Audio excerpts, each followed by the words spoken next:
Show you where the fuse is. So you lift the seat forward, find the red terminal on the battery, and it's going to go to this fuse holder. It doesn't go to it, but the fuse holder, at least on mine, is taped to it. There's a little clip here, don't break it off. You just slide the fuse right in there. Here's the fuse holder. See, that's clipped there. You got to push the fuse all the way in past that clip, like that. The clip bends forward. It's kind of neat. It's only plastic though. The clip comes forward and sits right over top of the fuse, and I'm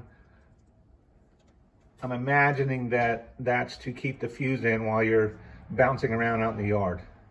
And boy, do I bounce around. That's why I'm putting this seat track suspension kit on. The fuse is there to protect everything, and it did.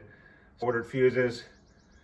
I decided to show you where the fuse is, and now we're going to get ready and try out the new suspension kit.